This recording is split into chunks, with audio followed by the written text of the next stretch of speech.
Union Home Minister Amit Shah called for a definitive end to language-based conflicts during the Joint Regional State Language Conference held at the Habania International Fairground on Friday.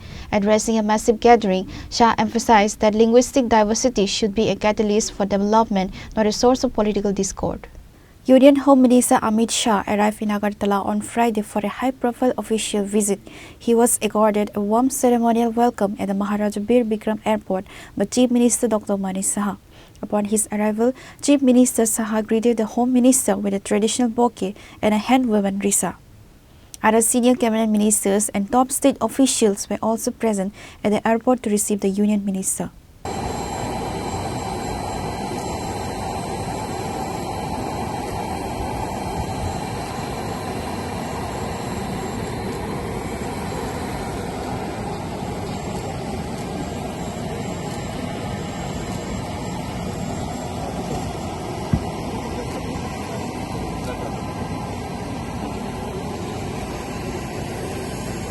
Key dignitaries present on the dais were CM Dr. Manik Saha, MOS Bandi Sanjay Kumar, MPs Rajiv Bhattacharjee, Biplab Deb and Kriti Singh Dabarma. The Home Minister dismissed the Hindi imposition narrative, describing Hindi and local mother tongues as two sisters from the same mother. भाइयों बहनों का स्वागत करता हूं, नमस्कार। सबसे पहले त्रिपुरा की इस महान भूमि पर आकर मैं मां त्रिपुरा सुंदरी को प्रणाम कर कर मेरी बात में शुरुआत करना चाहता हूं। त्रिपुरा सुंदरी का यह मंदिर न जाने कितने सालों से न केवल त्रिपुरा, न केवल नॉर्थ ईस्ट, देश भर के यात्रिकों के लिए आकर्षण का केंद्र रहा है। और मुझे आज इस सम्मेलन में कहने में कोई दिक्कत नहीं है। जब जब मेरे जीवन में संकट आया, मुझे लड़ने की प्रेरणा यही त्रिपुरा सुंदरी मंदिर देती। मैं फिर से एक बार मां त्रिपुरा सुंदरी के चरणों में प्रणाम कर कर मेरी बात की शुरुआत करूं। मित्रों, यहाँ पर ढेर सारे राजभाषा का महत्व समझने वाले उत्तरी क्षेत्र के, पूर्वोत्तर के और पूर्वी क्षेत्र के ढेर सारे महानुभाव वहां पर उपस्थित। मैं आज इस सम्मेलन में श्री शिवाजी महाराज ने स्वराज का आंदोलन शुरू किया था, उस वक्त को याद करना चाहता। जब पूरा देश गुलामी की जंजीरों में जकड़ा हुआ था, किसी में हिम्मत नहीं थी मुगलों की ताकत को इसके सामने खड़ा हुआ। उस वक्त 16 वर्ष के युवा शिवाजी ने एक मंदिर में प्रतिज्ञा करी कि इस देश को मैं आजाद करूंगा, स्वराज की स्थापना। जब आगे चलकर छत्रपति के रूप में शिवाजी महाराज का राज्याभिषेक हुआ और हिंदवी स्वराज की स्थापना हुई, तब कई जगह पे उल्लेखित है शिवाजी महाराज और गाग भट्ट का संवाद कि स्वराज का मतलब क्या है। स्वराज का मतलब सिर्फ शासन नहीं है। स्वराज का मतलब होता है स्वभाषा, स्वराज और स्वधर्म, इन तीनों मिलकर Swaraj. Moreover, Union Home Minister Amit Shah further said the Northeast states has more than 200 languages that is rich and cultural heritage irrespective of the states, and this is seen only on the Northeast region. इतनी विविधता वाली भाषाई संपदा समृद्धि शायद कोई देश में भी नहीं। हमारे देश के पूर्वोत्तर क्षेत्र में 200 से अधिक भाषाएं और बोलियां बोली जाती हैं। 200 से जनजातीय समूह है। 160 जनजाति समूहों के क्लस्टर निवास करते हैं।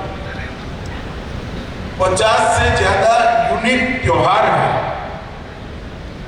और पूरा देश जिसको स्वीकृत करता है, ऐसे 30 से अधिक पारंपरिक नृत्य शैलियां भी सिर्फ नॉर्थ ईस्ट के।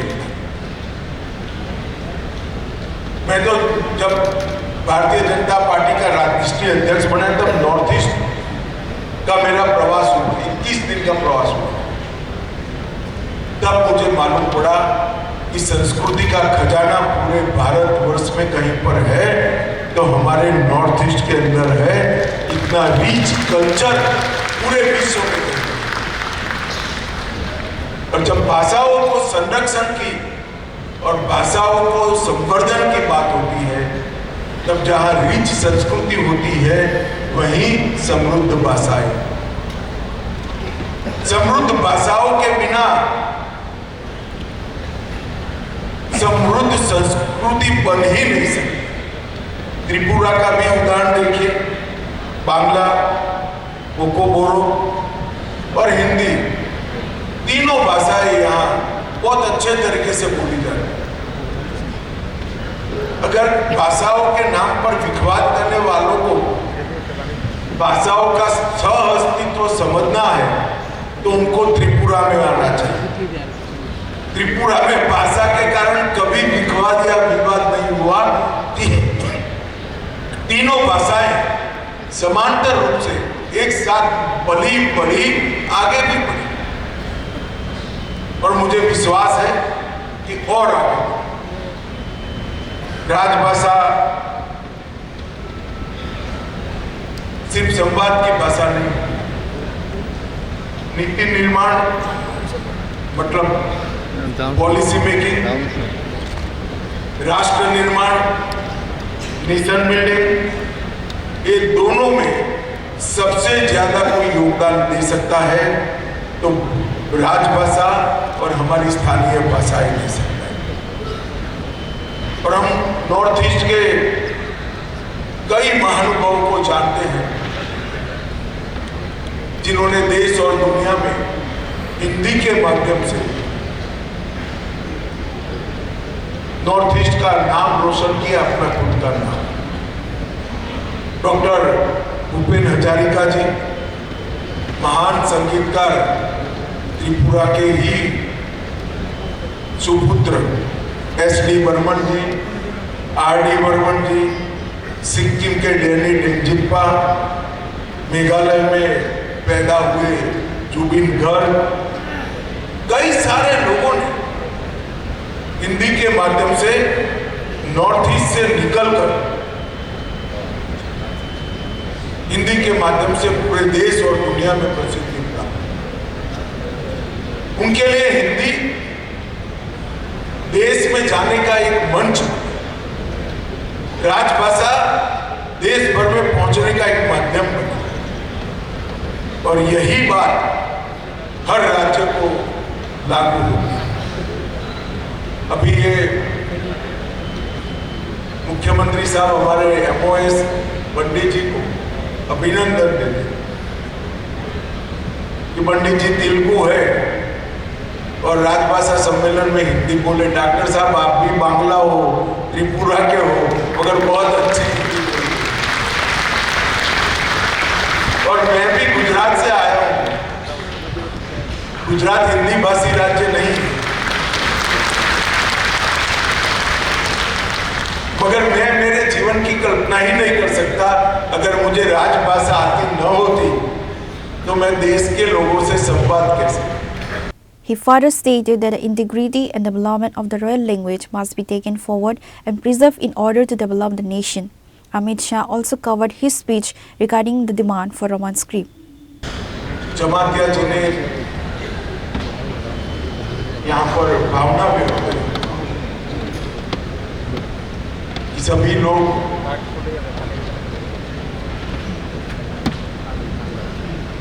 नागरी लिपि को स्वीकार करें और नागरी लिपि में अपनी पोलियो को ढालने का प्रयास करें। त्रिपुरा में कुछ लोग अलग दिशा में भी मांग कर रहे हैं। मेरे सभी से विनती है कि पूरे नॉर्थ ईस्ट की लगभग सभी स्थानीय भाषाएं बोलियां नागरी लिपि को स्वीकार कर चुकी है। त्रिपुरा ने भी नागरी लिपि को स्वीकार करना चाहिए और आग्रह के साथ अपनी आइडेंटिटी को मजबूत करें। हम सभी नॉर्थ ईस्ट के जाति समूह आइडेंटिटी के लिए समर्पित, अपनी पहचान के लिए समर्पित। अपनी पहचान किसी विदेशी लिपि में कैसे हम संभाल कर रख सकते हैं? हमारी पहचान हमारे देश की लिपि में ही हम संभाल कर रख सकते हैं। और सभी ने इस विषय पर सहमति बनाकर आगे बढ़ना चाहिए।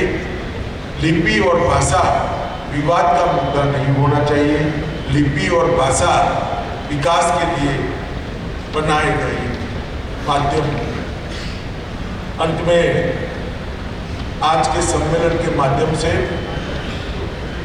मैं देश भर के अभिभावकों को एक अपील करना चाहता हूँ कि आपका बच्चा किसी भी माध्यम की भाषा में पढ़ता हो, परंतु घर में बच्चे के साथ आपकी मातृभाषा में ही बात करिए और बच्चे को मातृभाषा सिखाइए।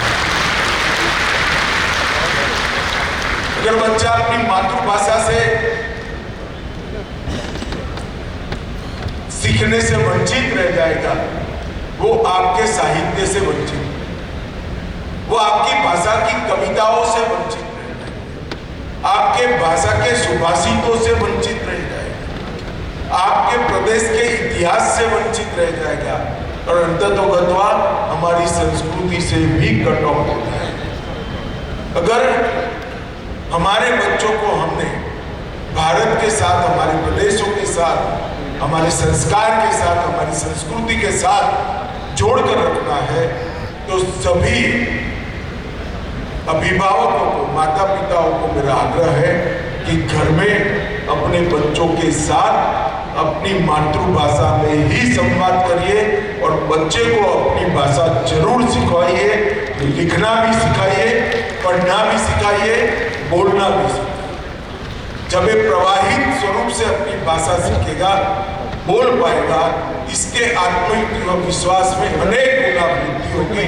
अभिव्यक्ति की शक्ति उसकी अनेक गुना बढ़ जाएगी, विश्लेषण की क्षमता उसकी बढ़ जाएगी, निर्णय लेने की क्षमता उसकी बढ़ जाएगी और निर्णय को क्रियान्वयन करने के लिए आयोजन करने की क्षमता भी।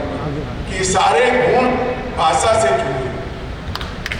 तो हर अभिभावक ने अपने बच्चे को आग्रह से अपनी मातृभाषा, अपनी भाषा सिखानी चाहिए और उनके साथ उसी भाषा में बातचीत करनी चाहिए। भाई बहनों, मुझे बहुत आनंद है कि नॉर्थ ईस्ट के अंदर, विशेषकर नॉर्थ ईस्ट से और पूरे उत्तर और पूर्वी भारत से इतने सारे लोग आज हिंदी के प्रचार प्रसार के लिए इकट्ठा हुए हैं। मैं बंगाल के मैं त्रिपुरा के मुख्यमंत्री और त्रिपुरा सरकार का भी हृदय से धन्यवाद करना चाहता हूँ कि आपने यहाँ पर बहुत अच्छी व्यवस्था कर यहाँ पर आपने राजभाषा के प्रचार प्रसार को गति देने का काम किया है। आप सभी का फिर से एक बार धन्यवाद। वंदे मातरम, भारत माता की जय। Meanwhile, Chief Minister Dr. Manik Saha also delivered his speech at a joint regional state language conference. उनको धन्यवाद देना चाहता हूँ त्रिपुरा राज्य की तरफ से। हमारे बीच उपस्थित है त्रिपुरा से जो राज्यसभा के माननीय सांसद श्री राजीव भट्टाचार्य जी, त्रिपुरा पश्चिम से लोकसभा के माननीय सांसद पूर्व मुख्यमंत्री त्रिपुरा के श्री विप्लव कुमार देव जी, त्रिपुरा पूर्व से लोकसभा के माननीय सांसद श्रीमती महारानी प्रीति सिंह देबबर्मन जी, मंच पर उपस्थित है जिन्होंने यहाँ प्रारंभिक भाषण अपने रखे हैं और क्या कारण है और किस लिए हम लोग यहाँ पर ये सम्मेलन किए हैं, पूरा विस्तार से हम लोग के सामने रखे हैं। राजभाषा विभाग के सचिव श्रीमती अंशुली आर्या जी, हमारे बीच उपस्थित है त्रिपुरा विद्यालय के हिंदी शिक्षाविद प्रोफेसर मिलन रनी जमातिया जी, उन्होंने भी बहुत ही खूबसूरत से हम लोग के यहाँ त्रिपुरा में आप सब जानते हैं स्क्रिप्ट को लेके बहुत हमेशा कुछ ना कुछ होता रहता है, लेकिन उन्होंने स्पष्ट रूप से उन्होंने बताया क्या होना चाहिए। मैं इसीलिए उनको बधाई देना चाहता हूँ। हमारे बीच उपस्थित है नागालैंड की नगरीय लिपि परिषद के अध्यक्ष डॉक्टर BP फिलिप जी, उन्होंने भी नागालैंड में किस तरह हिंदी को और अच्छी तरह से वहाँ पर प्रचलित हो, इसके लिए उन्होंने जो काम उन्होंने किया है वहाँ, इनके लिए भी मैं बधाई देना चाहता हूँ। हमारे मंच के नीचे हमारे त्रिपुरा सरकार के माननीय मिनिस्टर्स, उसके बाद विधायक, विभिन्न मंत्रालय और विभागों और बैंकों और सार्वजनिक उपक्रमों के वरिष्ठ अधिकारीगण, राष्ट्रभाषा कार्यान्वयन से जुड़े अधिकारी, नगर राजभाषा कार्यान्वयन समितियों के प्रतिनिधिगण और उपस्थित मीडिया बंधु, देवियों और सज्जनों, राज्य सरकार की ओर से आप सभी का त्रिपुरा के पावन धरती पर हार्दिक स्वागत करता हूँ। मैं जो आज काली में दिल्ली से आया था, मैं प्लेन में मैंने देखा पूरा प्लेन भरा हुआ है और मैंने देखा सभी इस सम्मेलन में आने के लिए सब बुक किए हुए हैं और खबर मिला है त्रिपुरा में रूम ही नहीं है, सब होटल भरपूर है और मैं अकेले आदमी हूँ, शायद मेरे साथ में 2-4 आदमी थे, तो बहुत ही अच्छा लगा। इतना बड़ा एक सम्मेलन त्रिपुरा में हुआ है और इसका श्रेय हमारे माननीय गृह मंत्री जी को जाता है और मैं इतना खुश हूँ कि ऐसा सम्मेलन त्रिपुरा में हो रहा है। राजभाषा विभाग, गृह मंत्रालय द्वारा उत्तर पूर्व और उत्तर क्षेत्र से संयुक्त क्षेत्रीय राजभाषा सम्मेलन का आयोजन आज अगरतला में हमारे जो ऑफिसर्स यहाँ चीफ सेक्रेटरी से शुरू करके हमारे DG साहब से शुरू करके सभी ऑफिसर्स ने जिस तरह काम किया है और इसको ये भव्य ढंग से ये सम्मेलन हो, इन्होंने बहुत ही मेहनत की। मैं इसलिए इन लोगों में धन्यवाद देना चाहता हूँ। सरकारी विभाग और कार्यालय और बैंकों में हिंदी के उपयोग का बढ़ावा देने के लिए एक मंच के रूप में राजभाषा सम्मेलन का असाधारण महत्व है। आज यहाँ पर हम लोग देख चुके थे, यहाँ पर बैंक से शुरू करके बहुत लोगों को ये राजभाषा को सामने ले जाने के लिए उनको माननीय गृह मंत्री जी पुरस्कृत किए, हम भी किए और बहुत ही अच्छा लग रहा है। इस तरह पूरा देश में राजभाषा को लेके आगे बढ़ना चाहिए और मैं समझता हूँ इसके लिए हम सब जानते हैं ये जानी पहचानी भाषा के उपयोग से सरकार और जनता के बीच जो मजबूत रिश्ता बनता है, ये बहुत महत्वपूर्ण है और इस प्रयास में हिंदी की भूमिका हमेशा सशक्त रही है। मैं समझता हूँ सरकारी योजना को सभी नागरिकों को प्रभावी ढंग से पहुंचाना जरूरी है ताकि सबको समान अवसर और सुविधा मिल सके। भारत विभिन्न भाषाओं का देश है। हिंदी दुनिया के सबसे बड़े लोकतंत्र की भाषा है और विविधता के एकजुट करती है। स्थानीय भाषाओं के संरक्षण और राष्ट्रभाषा हिंदी का प्रसार दोनों साथ साथ चले। ऐसा नहीं है खाली हिंदी भाषा चले, इसके साथ साथ चले स्थानीय भाषा जो लोकल लैंग्वेज है उसको भी साथ साथ चले।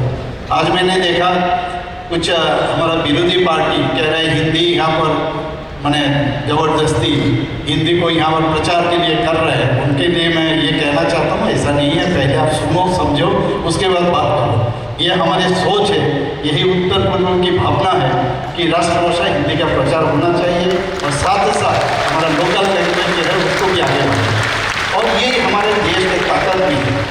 हिंदी दुनिया की तीसरी सबसे ज़्यादा बोली जाने वाली भाषा है। हिंदी हम आम लोगों गहराई से जुड़े हैं। माननीय प्रधानमंत्री श्री नरेंद्र मोदी जी के नेतृत्व में भारतीय भाषा और संस्कृत के नवजागरण का सुनहरा दौर शुरू हुआ है। चाहे वो संयुक्त राष्ट्र का मंच हो, G20 शिखर सम्मेलन हो या शंघाई सहयोग संगठन का भाषण हो, मोदी जी ने हिंदी और अन्य भारतीय भाषाओं में बातचीत करके भारतीय भाषाओं का प्रतिष्ठा बढ़ाया। पूर्व प्रधानमंत्री अटल बिहारी वाजपेयी जी ने संयुक्त राष्ट्र महासभा के सत्र में हिंदी में ऐतिहासिक संबोधन देकर विश्व मंच पर हिंदी भाषा का मान बढ़ाया। उस वक्त हम लोग सोच रहे थे ये कैसे उन्होंने हिंदी भाषा से उन्होंने वहाँ पर बात रखे हैं। और बाद में आप हमारे माननीय प्रधानमंत्री जी जिस तरह हमेशा हर जगह जाके हिंदी में भाषण देते हैं, लगते हैं शुरुआत हमारे अटल जी ने शुरू किया था और हमारे माननीय प्रधानमंत्री जी इसको आगे बढ़ा रहा है। हिंदी भाषा का शब्दकोश बहुत समृद्ध है। ये जो एक भाव है और उसके भाव को व्यक्त करने के लिए सैकड़ों शब्द मौजूद हैं। हिंदी को संस्कृत की शब्द संपदा और नए शब्द बनाने की शक्ति विरासत में मिली है। ऐसा नहीं है काल हो गया परसों है, ये ट्रेडिशनली ये मिला है। देशी भाषाओं और अपनी बोलियों से भी शब्द लेने में वो कई झिझक नहीं रुकती। अंग्रेजी में मूल शब्द करीब 10,000 है, 10,000, जबकि आप सुनकर बहुत खुश होंगे जबकि मूल शब्दों की संख्या हिंदी के 2.5 लाख से भी ज़्यादा है। The conference concluded with a recognition of various government departments and wings for their excellence in implementing the official language policy. Reported by Amit from Agartala, Chini Khorang.